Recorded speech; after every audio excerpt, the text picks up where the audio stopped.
Assalamualaikum semuanya. Apa kabar kalian? Semoga dalam keadaan sehat dan dilancarkan rezekinya oleh Allah. Amin ya robbal alamin. Pada suatu pagi, Raja Harun al-Rasyid mengumpulkan para ulama dan cendekiawan di istana.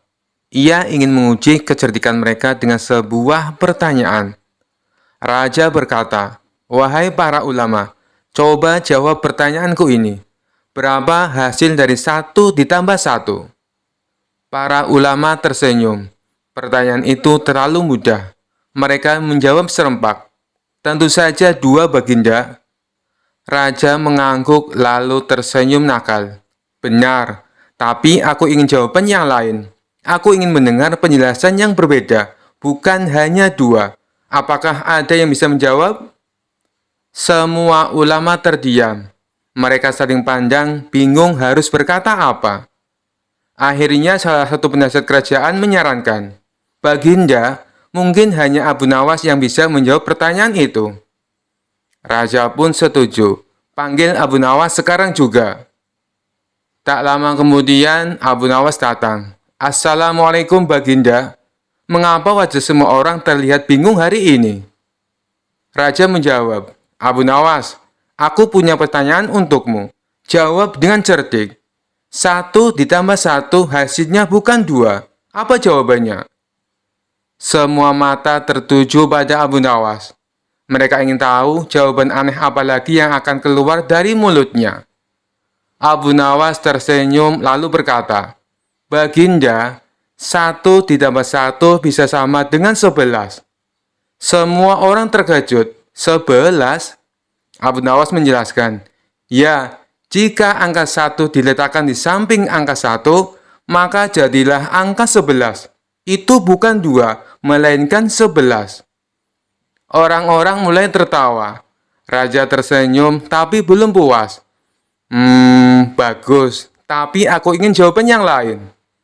Abu Nawas melanjutkan, "Baginda, 1 ditambah 1 juga bisa sama dengan 1. Contohnya, jika 1 tetes air ditambahkan dengan 1 tetes air lainnya, hasilnya tetap 1 tetesan besar, bukan 2. Semua orang bertepuk tangan. "Masya Allah, benar juga." Raja mengangguk mulai kagum. "Bagus Abu Nawas, ada lagi?" Abu Nawas tersenyum lebih lebar. "Baginda, 1 ditambah 1 bisa sama dengan banyak. Misalnya, 1 laki-laki ditambah 1 perempuan. Maka hasilnya bisa 1 keluarga dengan banyak anak." Semua orang langsung tertawa terbahak-bahak. Raja sendiri sampai menepuk meja sambil tertawa. Raja akhirnya berkata, "Luar biasa Abu Nawas, kau berhasil membuktikan bahwa 1 ditambah 1 tidak selalu sama dengan 2. Kau mengajarkan kami bahwa logika bisa berbeda, tergantung cara kita memandangnya." Abu Nawas membungkuk hormat. "Terima kasih Baginda. Terkadang jawaban yang benar bukan hanya 1, melainkan banyak." Raja pun menghadiahi Abu Nawas sekantong emas sambil berkata, "Kau memang guru kehidupan yang tak ada tandingannya." Kisah selanjutnya. Dikisahkan di suatu kota ada seorang pendeta muda yang terkenal sombong. Ia selalu merasa dirinya paling pandai dan suka mempermalukan orang di depan umum. Suatu hari, ia mendengar tentang Abu Nawas, seorang yang terkenal cerdik dan penuh akal. Pendeta muda itu berpikir, "Aku harus memperlukan Abu Nawas di depan semua orang, supaya orang-orang tahu aku lebih pintar." Ia lalu mengatur rencana licik. Pendeta muda mengundang Abu Nawas ke gereja dengan alasan ingin berdiskusi soal ilmu pengetahuan. Karena Abu Nawas dikenal tidak pernah menolak tantangan, ia pun datang ke gereja dengan senyuman. Begitu Abu Nawas masuk, pendeta muda itu berdiri di depan banyak jemaat dan berkata dengan suara lantang, "Abu Nawas, kau adalah tamu di sini, dan sebagai tamu kau harus menjawab 3 pertanyaanku. Jika kau tidak bisa menjawab, maka aku akan menyuruhmu keluar dengan rasa malu." Abu Nawas tetap tenang dan tersenyum. "Baiklah, tanyakan apa saja. Tapi jika aku bisa menjawab, kau harus menyiapkan makan malam yang enak untukku." Pendeta muda setuju dengan penuh rasa percaya diri. Pertanyaan yang pertama, apa yang paling dekat dengan kita di dunia ini? Abu Nawas menjawab tanpa ragu, kematian, sebab tak ada yang tahu kapan ia akan datang, dan ia selalu mengikuti kita kemanapun kita pergi.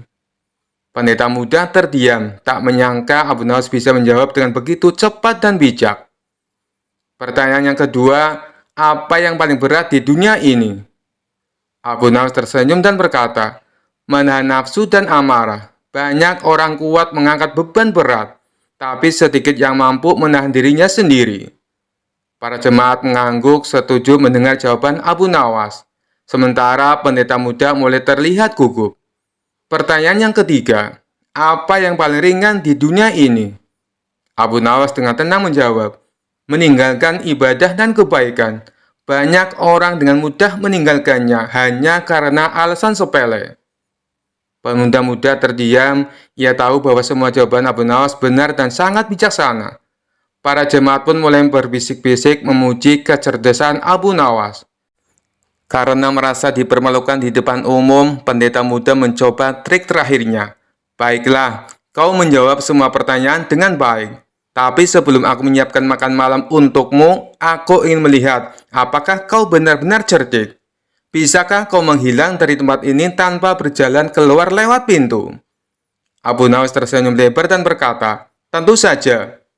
Ia lalu duduk tenang, memejamkan mata dan berkata, sekarang aku sudah tidak ada di sini, karena jiwaku sudah melayang jauh ke negeri lain, yang tinggal hanya tubuhku, jadi aku sudah hilang. Semua orang tertawa terbahak-bahak mendengar kecerdikan Abu Nawas, sementara pendeta muda hanya bisa menahan malu. Akhirnya, ia memenuhi janjinya dengan menghidangkan makan malam yang enak untuk Abu Nawas. Kisah selanjutnya. Suatu hari, Abu Nawas merasa kehabisan ide-ide cerdik.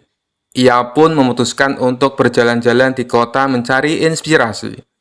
Di tengah perjalanan, ia melihat seorang pria yang dikenal sebagai orang gila di desanya, sedang tertawa sendirian di tepi jalan. Mungkin orang ini punya cara pandang yang berbeda. Siapa tahu aku bisa belajar sesuatu darinya, pikir Abu Nawas. Dengan penuh rasa ingin tahu, Abu Nawas menghampiri orang gila itu dan berkata, wahai tuan, bolehkah aku berguru padamu? Orang gila itu melihat Abu Nawas dengan mata yang berbinar dan berkata, apa? Kau ingin berguru padaku? Baiklah, kalau kau berani. Abu Nawas tersenyum dan menjawab, tentu tuan, tolong ajari aku. Orang gila itu mengangguk penuh semangat. Baik Abu Nawas. Pelajaran pertama, buanglah sandalmu ke sungai, lalu jalanlah ke pasar tanpa alas kaki. Abu Nawas merasa aneh, tetapi ia menuruti perintah itu.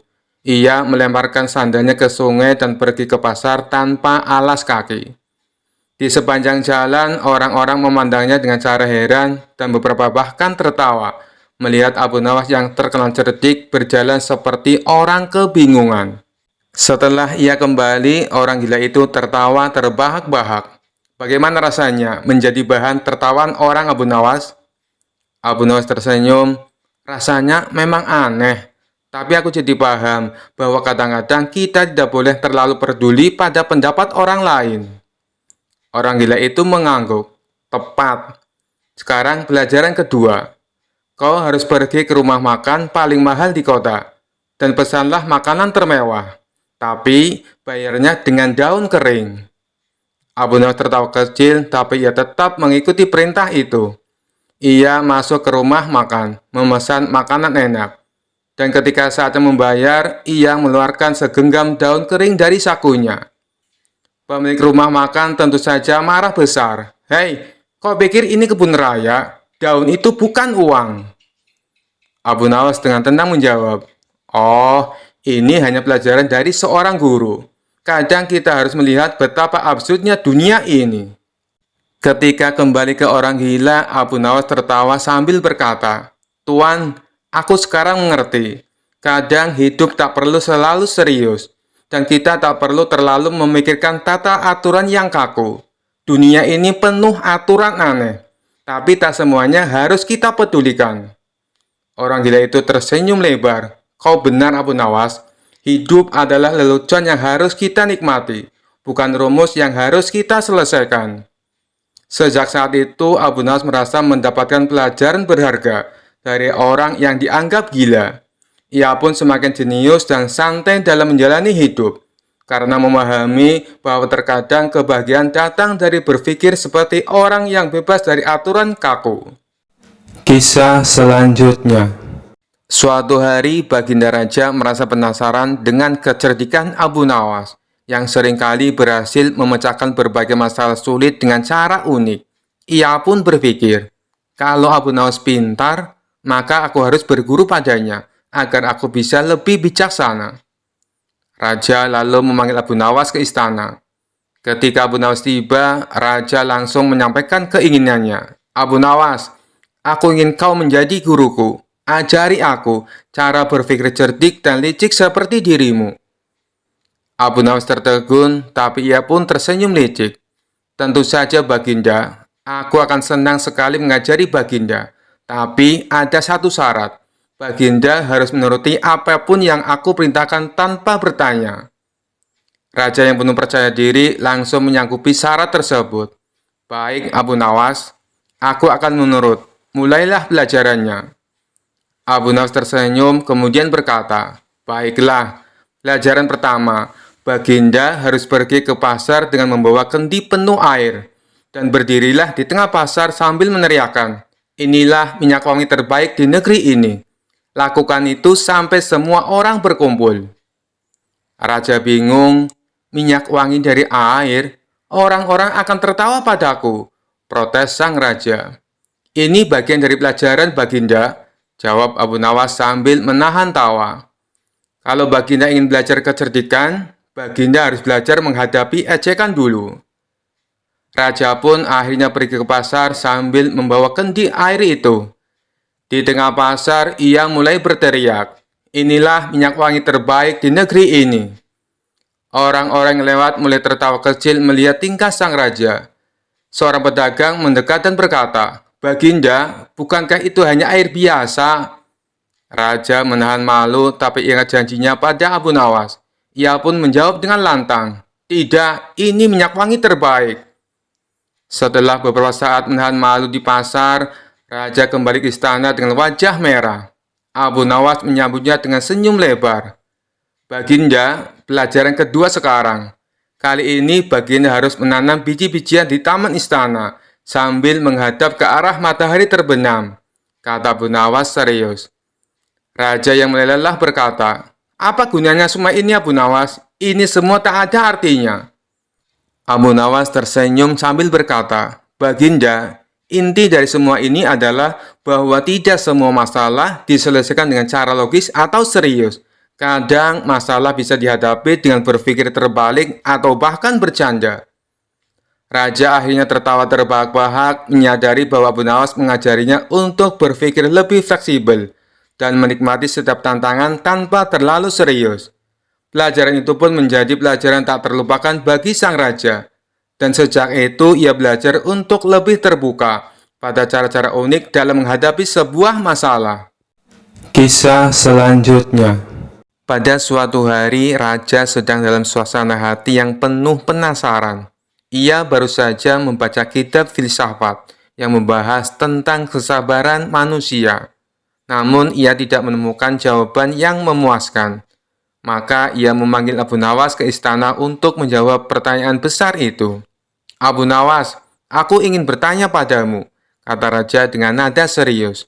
Tentu Baginda, tanya saja apapun itu, jawab Abu Nawas dengan senyum penuh percaya diri. Di mana batas kesabaran manusia? Tanya raja dengan penuh harap. Abu Nawas menggaruk kepala, berpikir sejenak kemudian berkata, Baginda, untuk menjawab pertanyaan itu saya butuh waktu sehari. Raja mengangguk setuju, baiklah, aku beri kau waktu sehari, tapi jangan coba-coba mengelak. Keesokan harinya, Abu Nawas datang ke istana dengan membawa seember air.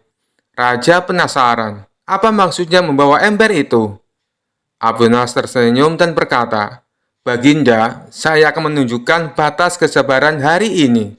Silakan duduk di kursi megah itu. Raja menurut. Abu Nawas kemudian menuangkan air dari ember ke kepala raja, membuatnya basah kuyup. Abu Nawas, apa yang kau lakukan? Teriak raja marah. Abu Nawas tetap tenang. Baginda sabar dulu. Bukankah Baginda ingin tahu di mana batas kesabaran? Saya sedang mengujinya. Raja berusaha menahan amarahnya. Baiklah, aku akan sabar. Abu Nawas tersenyum lebar. Namun beberapa menit kemudian, ia mengambil seember air lagi dan menuangkannya ke kepala raja. Abu Nawas, kali ini kau sudah keterlaluan, bentak sang raja. Abu Nawas hanya mengangkat bahu. Baginda, sabar itu tidak ada batasnya, kecuali Baginda sendiri yang memutuskan batas itu. Raja terdiam merenungi kata-kata Abu Nawas. Tapi sebelum ia sempat menjawab, Abu Nawas berkata lagi, namun kalau Baginda sudah marah, artinya Baginda sudah menemukan batas kesabaran itu. Jadi saya sudah berhasil menjawab pertanyaan Baginda. Raja akhirnya tertawa terbahak-bahak. Abu Nawas, kau benar-benar cerdik sekaligus nakal. Tapi aku paham sekarang, batas kesabaran memang tergantung pada diri sendiri. Abu Nawas tersenyum penuh kemenangan. Betul sekali Baginda. Tapi saya harap Baginda tetap sabar, karena air ini tadi adalah air sumur yang dingin sekali.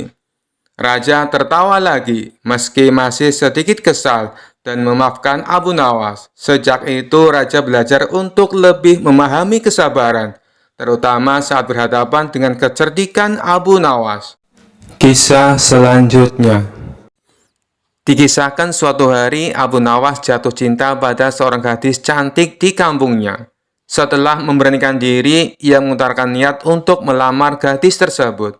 Sayangnya, calon mertuanya seorang pedagang kaya raya dikenal sangat sombong dan sulit menerima orang miskin.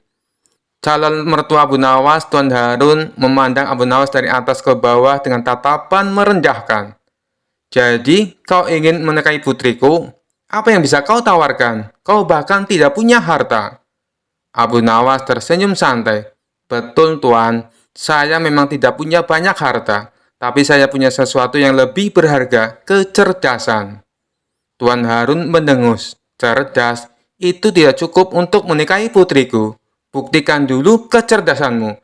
Kalau kau bisa, aku akan mempertimbangkan. Tuan Harun memberikan tantangan kepada Abu Nawas. Di halaman belakang ada seekor kambing hitam. Kalau kau bisa membuat kambing itu menjadi putih tanpa mengecatnya, aku akan setuju. Abu Nawas berpikir sejenak lalu tersenyum. Baik, Tuan.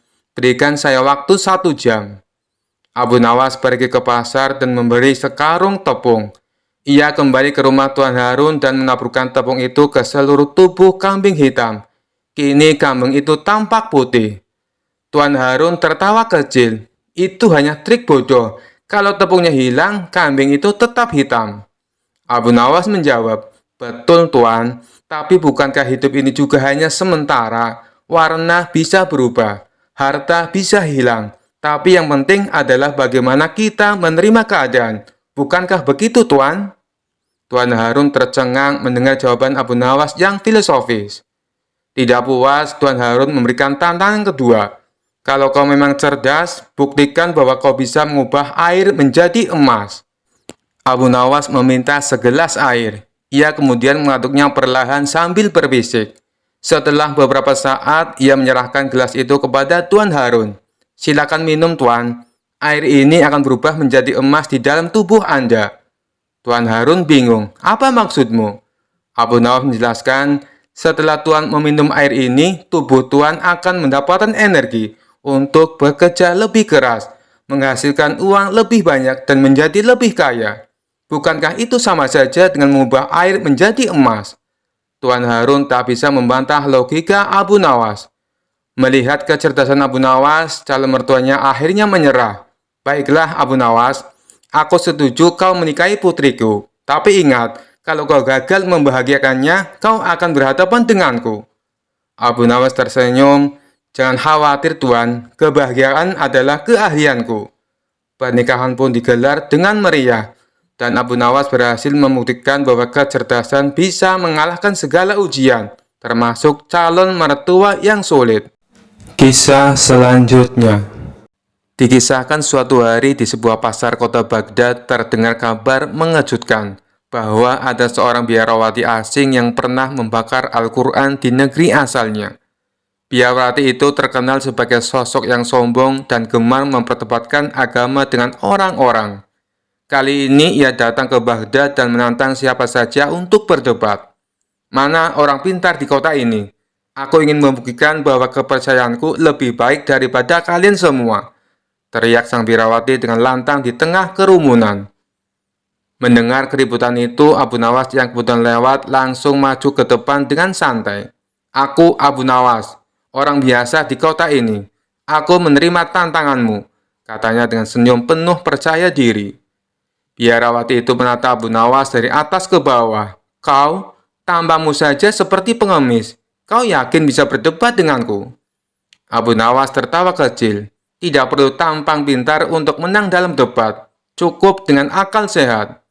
Baiklah, kata si biarawati. Aku pernah membakar Al-Quran dan lihat, tidak ada yang terjadi padaku. Itu buktinya kitab kalian tidak punya kekuatan apa-apa. Orang-orang yang mendengar ucapan itu terkejut. Tapi Abu Nawas tetap tenang. Ia mengusap dagunya, berpikir sejenak, lalu berkata, baik, kalau begitu mari kita uji logika sederhana. Uji apa? Tanya biarawati dengan nada mengejek. Abu Nawas menunjuk sebuah botol kecil berisi air yang dijual oleh pedagang di pasar. Coba ambil botol itu, lalu bakar airnya hingga habis. Biarawati mengerutkan dahi. Bakar air? Itu mustahil. Air tidak bisa terbakar, hanya akan menguap. Abu Nawas tersenyum lebar. Nah, sama seperti air tidak bisa terbakar. Firman Tuhan dalam Al-Quran tidak bisa dihapus hanya dengan membakar kertasnya. Yang kau bakar hanyalah kertas, bukan isi atau makna dari firman Tuhan itu. Kerumunan yang mendengar jawaban Abu Nawas bersorak dan tertawa. Sementara biarawati itu terdiam, wajahnya memerah karena malu. Jadi, apa yang kau bakar itu hanya lembaran kertas biasa. Firman Tuhan tetap ada di hati orang-orang yang membacanya dan mengamalkannya. Lanjut Abu Nawas dengan nada lembut tapi penuh makna. Biarawati itu akhirnya mengangguk malu-malu. Kau benar Abu Nawas. Aku baru sadar.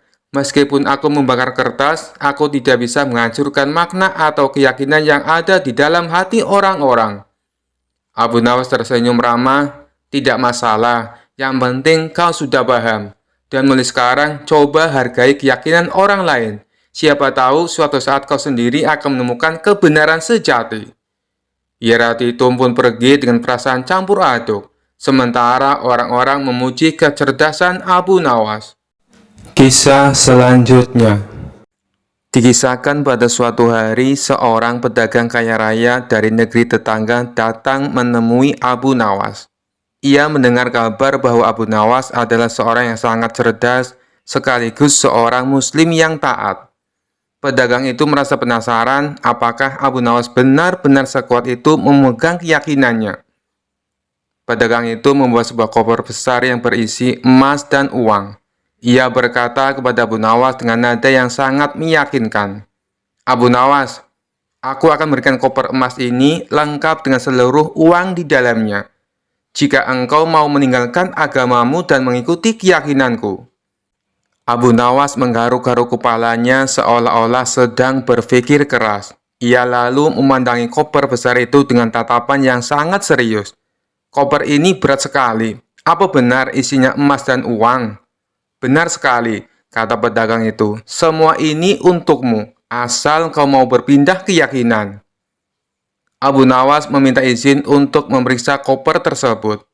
Pedagang kaya itu setuju. Abu Nawas membuka koper tersebut dan melihat emas yang berkeliaran serta uang yang melimpah di dalamnya. Ia tersenyum kecil. Kau yakin hanya ini syaratnya? Tanya Abu Nawas. Ya, hanya itu. Mudah bukan? Jawab pedagang kaya itu dengan penuh keyakinan. Abu Nawas tampak berpikir keras. Ia mengelus jenggotnya lalu berkata, baiklah, kalau begitu aku setuju. Tapi ada satu syarat dariku. Apa itu? Tanya pedagang kaya itu dengan penuh harap. Abu Nawas menjawab dengan tenang, "Aku ingin kau menjadi saksi bahwa aku pindah keyakinan dengan sepenuh hati.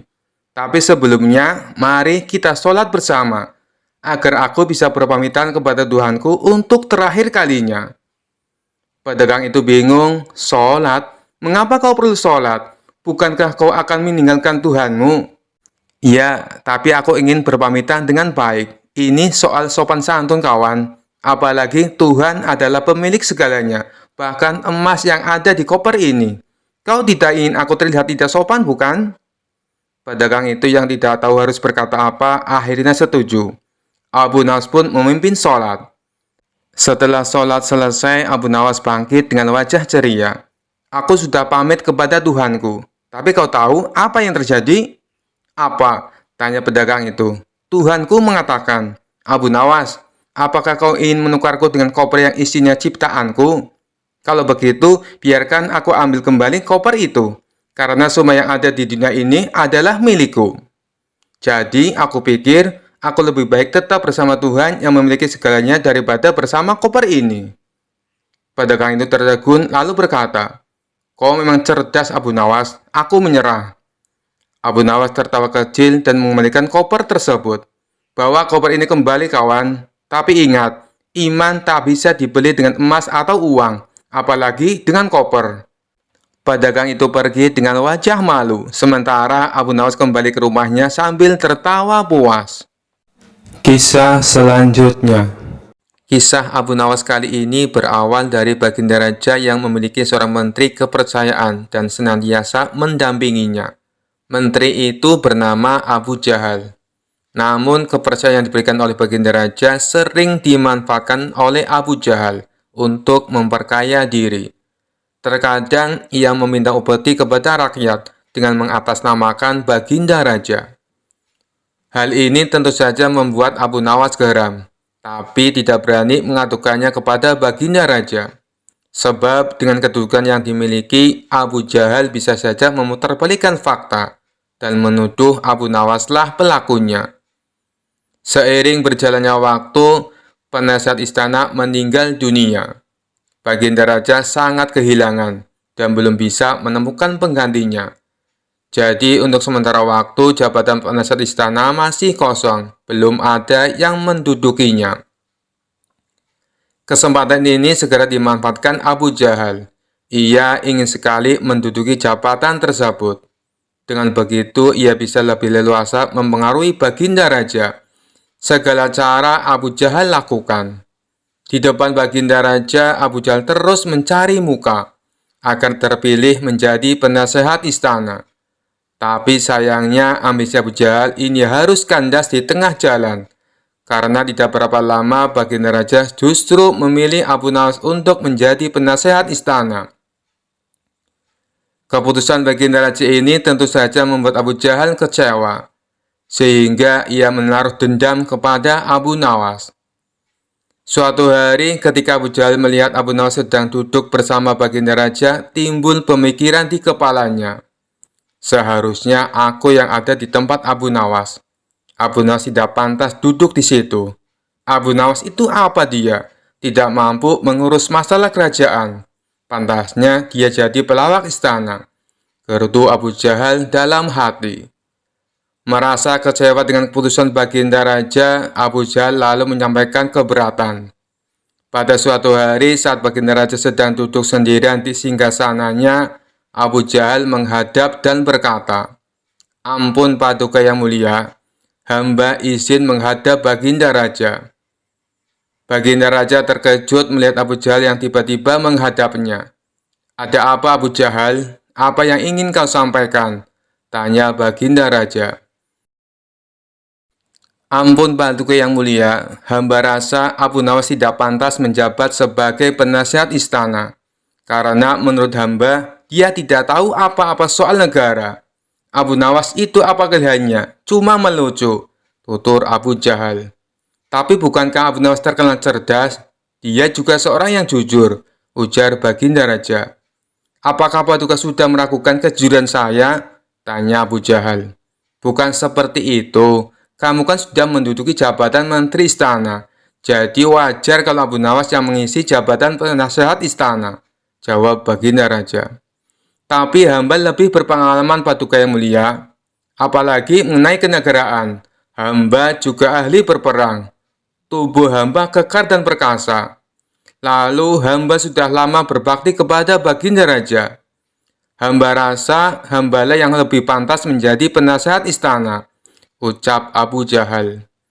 Melihat ambisi Abu Jahal yang begitu besar ingin menjadi penasihat istana, Baginda Raja akhirnya membuat keputusan. Ia mengadakan sayembara antara Abu Nawas dan Abu Jahal. Maka dipanggillah Abu Nawas untuk datang ke istana. Singkat cerita, Abu Nawas pun menghadap Baginda Raja. Ampun Paduka yang mulia, ada gerangan apa memanggil hamba? Tanya Abu Nawas. Hei Abu Nawas, Abu Jahal sangat menginginkan jabatan penasehat istana. Dia minta supaya jabatanmu diganti olehnya. Tapi aku juga tidak mungkin memecatmu biar adil, maka aku putuskan akan mengadakan sayembara untuk kalian berdua. Siapa yang jadi pemenangnya, maka dialah yang berhak menjadi penasehat istana. Jelas Baginda Raja. Sejenak Abu Nawas terdiam dan berpikir Abu Jahal pasti punya rencana busuk.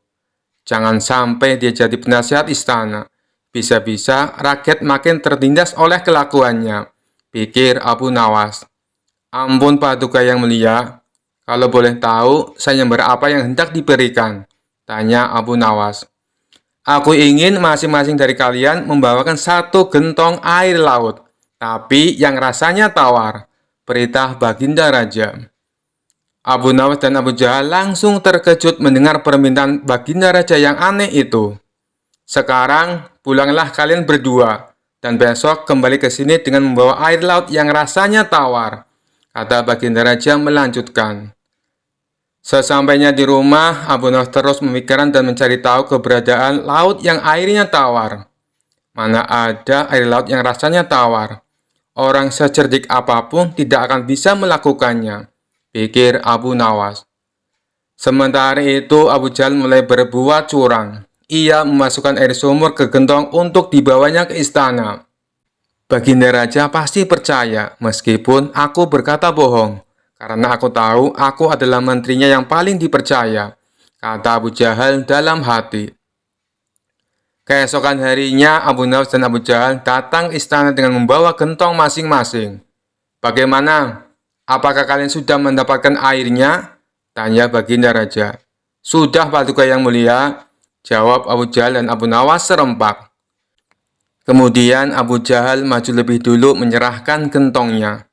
Ini Paduka, air laut permintaan Paduka, ucap Abu Jahal.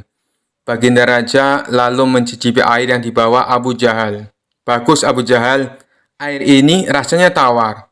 Tapi benarkah ini berasal dari laut? Tanya Baginda Raja. Benar sekali Paduka, hamba sengaja mengambilnya dari laut yang tidak diketahui oleh banyak orang, jawab Abu Jahal penuh percaya diri. Sekarang tibalah giliran Abu Nawas menyerahkan gentong miliknya.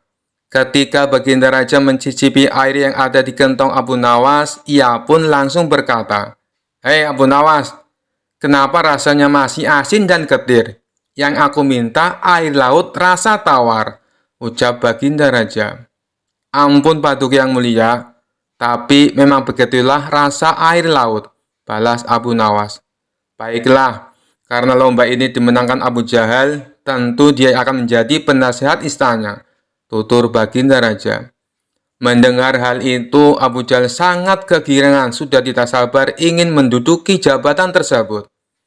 Ternyata sangat mudah mengelabui Baginda Raja, pikir Abu Jahal. Tapi tiba-tiba Baginda Raja kembali berkata, Hai Abu Jahal, di mana kamu menemukan air laut yang airnya tawar? Antarkan aku ke sana sekarang. Aku ingin mandi di sana, titah Baginda Raja. Seketika wajah Abu Jahal menjadi pucat, tubuhnya lemas dan gemetaran. Anu Paduka yang mulia, hamba kenapa? Kalau kamu tidak bisa membuktikannya, berarti kamu telah membohongiku, ucap Baginda Raja. Ampun Paduka yang mulia, air yang hamba bawa memang bukan air laut, tapi air dari sumur. kata Abu Jahal ketakutan. Kamu lancang, Abu Jahal. Kamu kira aku anak kecil yang mudah dikelabui? Karena kamu telah berani berbohong, maka sebagai hukumannya, kamu bukan hanya gagal jadi penasihat istana, tapi juga akan dipecat dari menteri. Kamu juga harus menjalani hukuman penjara, bentak Baginda Raja. Kemudian Baginda Raja memerintahkan beberapa pengawal untuk menangkap Abu Jahal dan memasukkannya ke penjara. Kini tinggallah Abu Nawas di hadapan Baginda Raja. Hei Abu Nawas, bukankah kamu terkenal cerdik?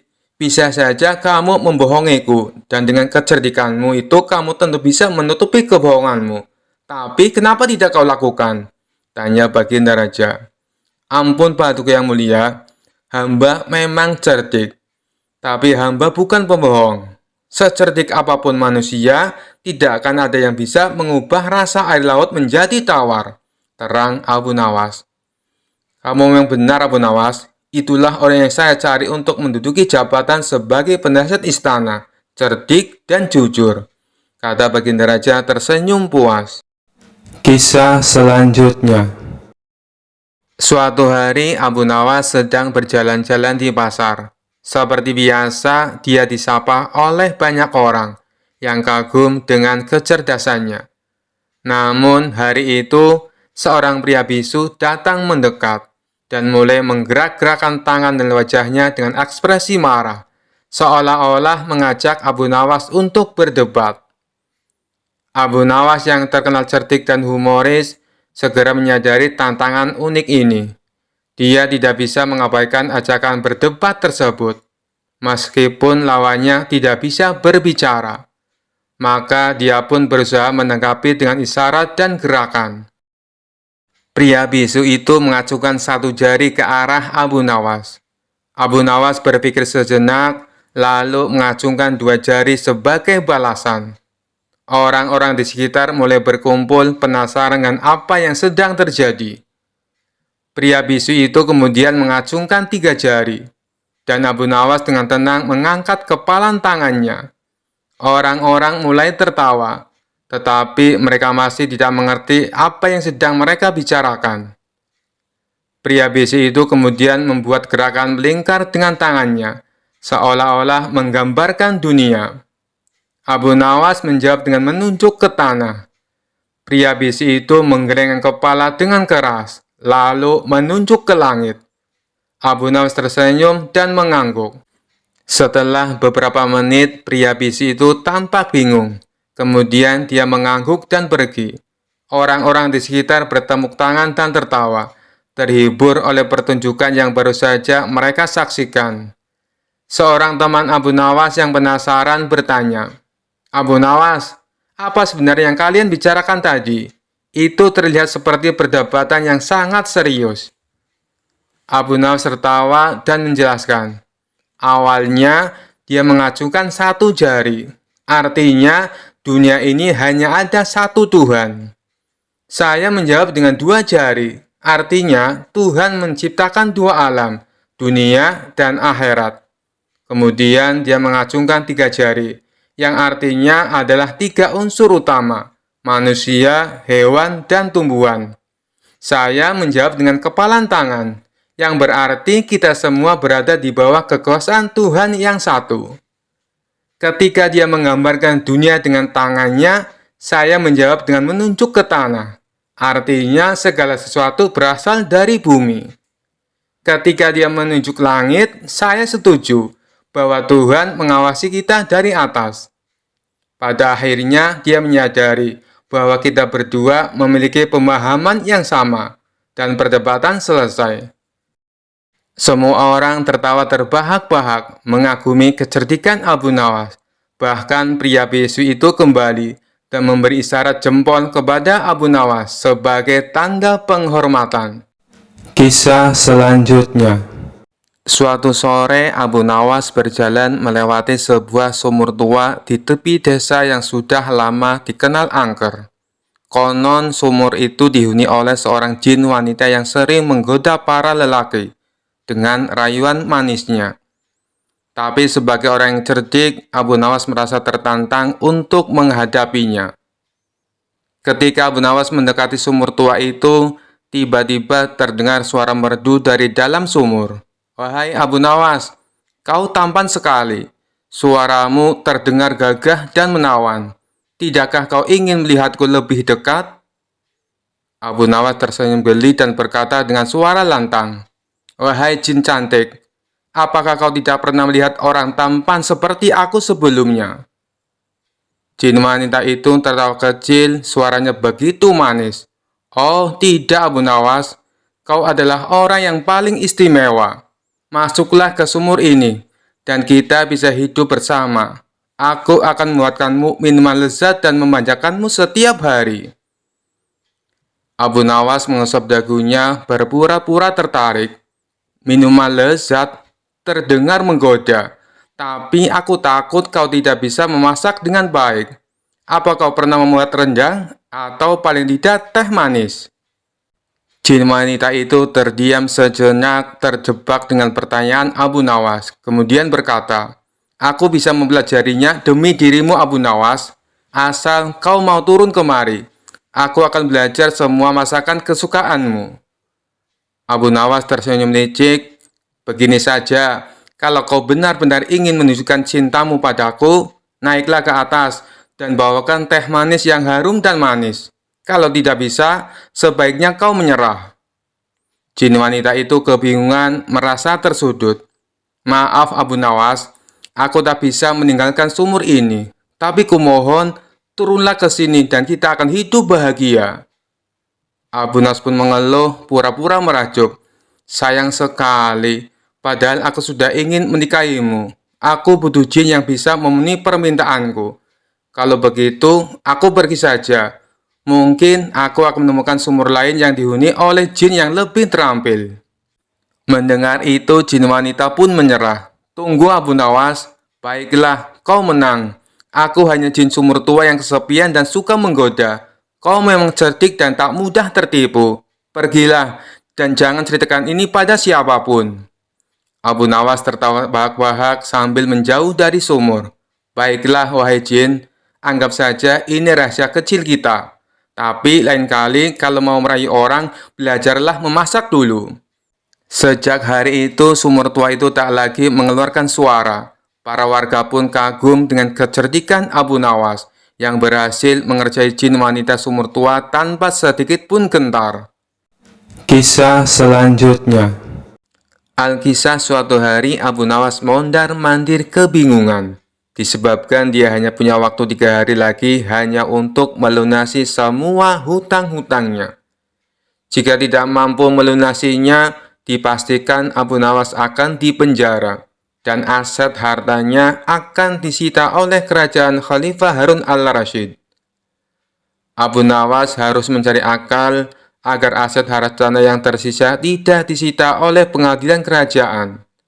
Selama 3 hari 3 malam, Abu Nawas tidak bisa tidur dan tidak bisa makan. Dia berpikir sepanjang hari dan sepanjang malam. Menjelang hari yang ketiga, Abu Nawas berteriak lantang, "Aku punya akal." Pakek Abu Nawas kegirangan. Abu Nawas segera menemui istrinya dan menceritakan ide cemerlangnya. "Apa? Apa kamu sudah gila?" Pakek istri Abu Nawas terperanjat kaget. Abu Nawas membiarkan keterperanjatan istrinya hanya dengan senyum. Kemudian Abu Nawas membisikkan sesuatu ke telinga istrinya, diiringi serengai senyum sang istri penuh pemahaman. "Baiklah, kalau begitu maumu, aku menurut saja," ujar istrinya mengangguk-angguk. Keesokan harinya, Abu Nawas dipanggil dan dihadapkan di depan persidangan. Khalifah Harun al-Rasyid sendiri yang menjadi hakimnya.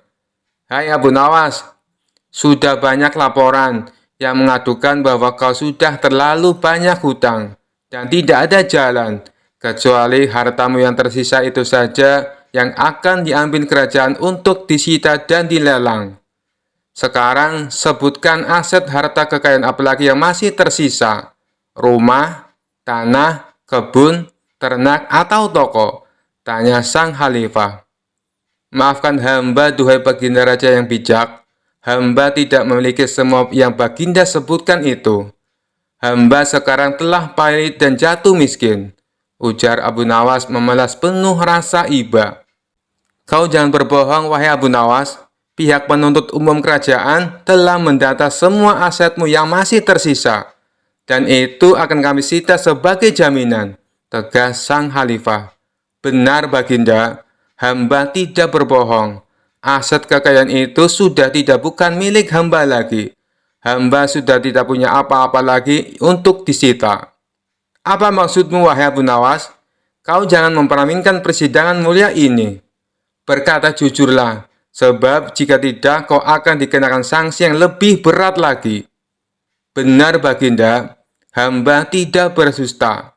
Tadi malam, setelah mengetahui hamba tidak mampu lagi melunasi hutang-hutang hamba yang dibeban pengadilan, lalu istri hamba meminta hamba untuk menceraikannya. Dan dia meminta agar semua aset harta kekayaan diserahkan atas nama istri hamba. Hamba pun telah menyerahkan semua tanpa tersisa. Dan sekarang hamba tak memiliki apa-apa lagi untuk disita. Sang khalifah termenung. Dia memberikan bahwa apa yang dilakukan oleh Abu Nawas benar adanya. Bahkan menurut peraturan undang-undang kerajaan, apabila seseorang sudah jatuh bangkrut dan dinyatakan pailit, maka segala tuntutan hutang-hutangnya dibebaskan oleh kerajaan. Istri Abu Nawas serta saksi-saksinya pun dihadirkan untuk bersaksi, sebagaimana kesaksian Abu Nawas. Dan benar adanya, Abu Nawas telah menceraikan istrinya, dan ia pun telah menyerahkan aset kekayaannya pada istrinya. Walhasil, akhirnya keputusan sidang memutuskan bahwa Abu Nawas dilepaskan dari segala tuntutan hutang. Setelah diketok palu, Abu Nawas segera menggandeng bahu istrinya. Orang-orang pun terheran-heran dan bertanya, mau kemana dia membawa istrinya. Abu Nawas dengan santai menjawabnya, aku ingin mengajaknya rujuk kembali. Sang khalifah dan semua hadirin yang hadir hanya bisa menggeleng-geleng kepala melihat kecerdasan si Abu Nawas melepaskan diri dari hutang serta ancaman sitaan harta dari pengadilan kerajaan. Kisah selanjutnya. Dikisahkan bahwa Baginda Raja masih belum menemukan cara untuk menghukum Abu Nawas. Akhirnya ia terpaksa meminta bantuan dari para menterinya. Tapi dari sekian banyak usulan para menterinya, tidak ada satupun yang menurut Baginda Raja berbobot. Tipuan yang kalian usulkan sangat mudah dipecahkan. Jangankan Abu Nawas, aku sendiri bisa dengan mudah menebaknya, ujar Baginda Raja merasa tidak puas. Tiba-tiba penasihat kerajaan berkata, ampun Paduka yang mulia, bukankah Paduka mempunyai batu lumpang yang sudah retak? Suruh saja Abu Nawas menjahitnya. Mendengar hal itu, Baginda Raja langsung kegirangan. Usulanmu bagus, aku setuju dengan idemu. Cepat panggil Abu Nawas kemari, kata Baginda Raja. Singkat cerita, datanglah Abu Nawas menghadap Baginda Raja. Ampun beribu ampun Paduka yang mulia. Ada gerangan apa Paduka memanggil hamba? Tanya Abu Nawas. Aku ada tugas baru untukmu, ujar Baginda Raja. Tugas apakah itu, hai Paduka yang mulia? Tanya Abu Nawas lagi. Aku punya lumpang yang terbuat dari batu, tapi sayang retak dan terbelah menjadi dua. Aku ingin kau menjahit lumpang itu agar bisa menyatu lagi, tutur Baginda Raja. Tubuh Abu Nawas mendadak berkeringat mendengar perintah tersebut. Wajahnya langsung berubah menjadi pucat. Jebakan apa lagi ini? Mana ada batu bisa dijahit? Geretu Abu Nawas dalam hati. Abu Nawas, kenapa kau malah bengong? Aku kasih waktu sehari. Kalau tidak bisa, maka akan mendapat hukuman, kertak Baginda Raja. Sekarang kau pulang dan bawa lumpang batu yang retak ini, perintah Baginda Raja. Setelah itu Abu Nawas pamit kembali pulang. Setibanya di rumah, dia langsung pergi mengumpulkan batu-batu kecil yang serupa dengan lumpang batu tersebut. Keesokan harinya, Abu Nawas pergi menuju istana dengan membawa batu-batu kecil dan lumpang batu milik Baginda Raja. Setelah sampai di istana, Baginda Raja langsung bertanya kepada Abu Nawas, "Hei Abu Nawas, apakah lumpang batunya sudah dijahit?" Tanya Baginda Raja.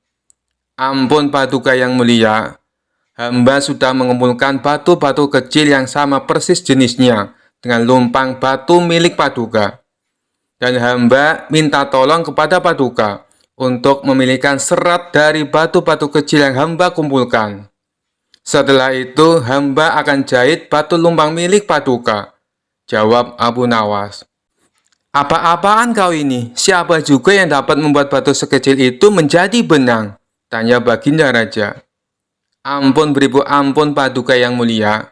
Tapi lumpang batu milik Paduka tidak bisa bila dijahit pakai benang biasa. Lumpang batu itu harus dijahit dengan benang yang terbuat dari batu," ujar Abu Nawas. Mendengar penjelasan Abu Nawas, Baginda Raja pun tak bisa berbuat apa-apa. "Kau memang cerdik Abu Nawas," ungkap Baginda Raja dalam hati. Dengan terpaksa, Baginda Raja kembali membebaskan Abu Nawas. Sosok humoris itu pun lolos dari hukuman, meskipun tidak bisa menyelesaikan tugas mustahil yang diberikan oleh Baginda Raja. Kisah selanjutnya. Dikisahkan suatu pagi, Abu Nawas berjalan di pasar sambil memikirkan cara untuk mengisi perutnya yang keroncongan. Di tengah pasar, ia melihat seorang pedagang ayam yang sedang memamerkan dagangannya. Ayam-ayam itu gemuk dan menggiurkan. Pedagang ayam itu bernama Fadil, terkenal pelit dan tidak pernah memberikan potongan harga, bahkan kepada teman dekatnya. Melihat Fadil yang sedang sibuk melayani pembeli, ide nakal muncul di kepala Abu Nawas. Abu Nawas mendekati lapak Fadil sambil berkata dengan suara lantang, "Wah, ayam-ayammu besar sekali Fadil. Berapa harga satu ekornya?" Fadil menatap Abu Nawas dari ujung kepala sampai ujung kaki. "Tergantung ukurannya Abu Nawas. Yang besar ini 10 dinar, yang sedang 7 dinar, dan yang kecil 5 dinar. Abu Nawas mengangguk-angguk. "Kalau begitu, pilihkan aku ayam yang terbaik," katanya dengan semangat. Fadil langsung mengambil ayam paling besar dan menyerahkannya kepada Abu Nawas. "Ini ayam terbaikku, harganya 10 dinar." Abu Nawas memandang ayam itu dengan serius, lalu menggeleng. "Ayam ini terlalu berat. Bisa-bisa aku kelelahan membawanya pulang." "Baiklah, bagaimana dengan yang sedang ini? Harganya 7 dinar, tawar Fadil sambil menyerahkan ayam yang lebih kecil. Abu Nawas kembali menggeleng. "Yang ini terlalu galak. Aku takut ia mencakarku di jalan." Fadil mulai jengkel. "Kalau begitu yang kecil ini saja, harganya cuma 5 dinar. Abu Nawas menatap ayam kecil itu dengan cermat, lalu berkata, "Ayam ini terlalu kecil. Aku takut tidak cukup untuk makan malamku." "Jadi ayam yang mana yang kau mau Abu Nawas?" tanya Fadil dengan kesal.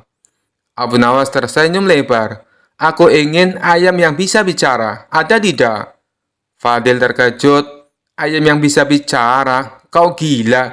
Tidak ada ayam seperti itu di dunia ini." "Aku pikir kau pedagang yang terbaik. Ternyata kau tidak punya ayam seperti itu," kata Abu Nawas dengan nada mengejek. Fadil yang merasa dipermalukan langsung marah. "Kalau kau tidak mau beli, pergi dari sini Abu Nawas. Jangan ganggu daganganku." Abu Nawas pun pergi, tapi ia kembali beberapa saat kemudian dengan seekor ayam yang ia pinjam dari temannya. Ia mengikat ayam itu di dekat lapak Fadil dan mulai berteriak, "Ayam, apakah Fadil ini pedagang yang jujur?" Abu Nawas menendang tanah di dekat ayam itu, membuat ayam berkokok keras. "Ayam ini bilang tidak," seru Abu Nawas dengan suara lantang, membuat orang-orang di pasar tertawa. Fadil merasa dipermalukan lagi dan mencoba mengejar Abu Nawas, tapi ia malah tersandung keranjang ayamnya sendiri. Orang-orang pasar semakin terbahak-bahak. Sementara Abu Nawas kabur sambil membawa ayamnya dan berkata, "Lain kali, jual ayamnya dengan kejujuran, Fadil." Sejak itu, Fadil menjadi lebih ramah kepada pelanggan. Dan Abu Nawas berhasil mengajari pasar sebuah pelajaran dengan gaya khasnya penuh humor. Kisah selanjutnya. Suatu hari, raja memanggil Abu Nawas ke istana. "Abu Nawas, aku ingin menguji kecerdikanmu lagi," kata raja sambil tersenyum licik. Abu Nawas yang sudah terbiasa dengan keisengan raja menunduk hormat. "Silakan Baginda, apa yang ingin Baginda tanyakan kali ini?" Raja berpikir sejenak kemudian berkata, "Pertanyaannya sederhana, Abu Nawas. Berapa banyak bulu di jangkutku?" Abu Nawas terkejut mendengar pertanyaan yang aneh itu. Tetapi ia tetap berusaha terlihat tenang. "Baginda, ini pertanyaan sangat sulit. Saya perlu waktu untuk memikirkan jawabannya." Abu Nawas pulang ke rumah dan mulai berpikir keras. Ia mencoba mencari cara untuk menghitung bulu jangkut raja tanpa harus mendekati wajahnya yang begitu angker. Tetapi setelah semalam suntuk berpikir, ia tetap tidak menemukan solusi. Akhirnya ia memutuskan untuk kembali ke istana dengan rencana licik. Keesokan harinya, Abu Nawas menghadap raja dengan wajah serius. Raja yang sudah tidak sabar bertanya, "Abu Nawas, apakah kau sudah tahu berapa jumlah bulu di jangkutku?" Abu Nawas mendesah berat dan tiba-tiba mulai menangis. Raja terkejut melihat reaksinya. "Kenapa kau menangis, Abu Nawas? Apa pertanyaanku terlalu sulit?" Sambil terisak, Abu Nawas menjawab, "Baginda, saya sangat sedih karena merasa tidak pantas untuk menghitung bulu janggut Baginda yang mulia. Janggut Baginda begitu istimewa dan suci, sehingga siapa saya untuk menghitungnya? Saya hanya rakyat jelata, tidak layak untuk mengetahui rahasia besar seperti itu." Raja terdiam, ia tidak menyangka pertanyaannya akan membuat Abu Nawas begitu emosional. Dengan nada lembut, Raja berkata, "Abu Nawas, kau memang orang yang sangat bijaksana. Kau tidak perlu menjawab pertanyaanku. Aku tahu bahwa kau telah memberikan jawaban terbaik." Abu Nawas diam-diam tersenyum di balik tangisannya. Ia berhasil lolos dari pertanyaan sulit Raja dengan cara yang tak terduga. Sejak saat itu, Raja tidak lagi memberikan jawaban aneh-aneh kepada Abu Nawas, takut melihatnya menangis lagi. Dan tentu saja Abu Nawas tertawa dalam hati setiap kali mengingat kejadian tersebut. Kisah selanjutnya. Suatu hari di desa ada kehebohan besar. Seorang pedagang dari desa tetangga datang dengan seekor ayam jago yang katanya tak terkalahkan dalam pertarungan ayam. Ayam itu sudah mengalahkan semua ayam jago di desa mereka dan sekarang siap menantang ayam-ayam dari desa Abu Nawas. Semua orang di desa sangat bersemangat.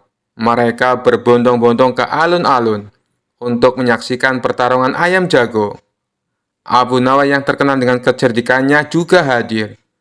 Dia memperhatikan dengan seksama saat ayam jago dari desa mereka kalah satu persatu. Akhirnya seseorang dari kerumunan berkata, "Abu Nawas, kamu harus melakukan sesuatu. Ayam kita semua kalah. Tolong bantu kami." Abu Nawas tersenyum dan berkata, "Baiklah, aku akan mencoba sesuatu. Berikan aku waktu sebentar."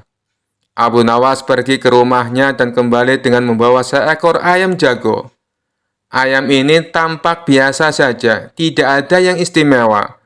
Namun, Abu Nawas yakin dengan rencananya. Dia mendekati pedagang itu dan berkata, "Aku akan menantang ayam jago kamu dengan ayamku ini. Tapi ada satu syarat. Pertarungan harus dilakukan di tempat yang sepi. Hanya kita berdua yang boleh menyaksikannya." Pedagang itu merasa aneh, tetapi dia setuju. Mereka pun pergi ke tempat sepi di pinggiran desa. Abu Nawas lalu melepaskan ayamnya dan mulai berbisik kepada ayam jagonya. Pedagang itu hanya bisa melihat dengan kebingungan.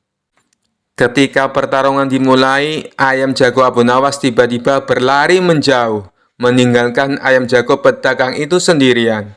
Pedagang itu tertawa terbahak-bahak. "Ayam jago kamu pengecut, Abu Nawas." Abu Nawas dengan tenang menjawab, "Tunggu sebentar." Dia kemudian memberi isyarat kepada ayam jagonya. Dan tiba-tiba ayam jago itu berbalik arah dan mulai berlari kencang ke arah ayam jago pedagang itu. Ayam jago Abu Nawas yang ternyata sangat gesit melompat ke atas ayam jago pedagang itu dan mulai mematuk dengan cepat. Ayam jago pedagang itu kebingungan dan tak bisa melawan. Dalam waktu singkat, ayam jago pedagang itu kabur ketakutan. Pedagang itu sangat terkejut dan berkata, "Bagaimana bisa? Apa rahasianya?" Abu Nawas tersenyum lebar dan berkata, "Rahasia ayam jago ini adalah dia sangat pandai dalam strategi. Dia berpura-pura takut, lalu mengecoh lawannya, dan menyerang dari arah yang tak terduga. Itulah kenapa dia tak terkalahkan." Pedagang itu hanya bisa mengangguk kagum. Dan berita tentang kecerdikan Abu Nawas dan ayam jagonya tersebar ke seluruh desa. Semua orang tertawa dan bersuka cita, mengagumi betapa cerdiknya Abu Nawas dalam menghadapi tantangan dengan cara yang unik dan lucu. Sekian dulu perjumpaan kita kali ini. Sampai bertemu lagi di kisah-kisah selanjutnya. Terima kasih yang sudah subscribe dan setia menonton channel ini. Wassalamualaikum warahmatullahi wabarakatuh.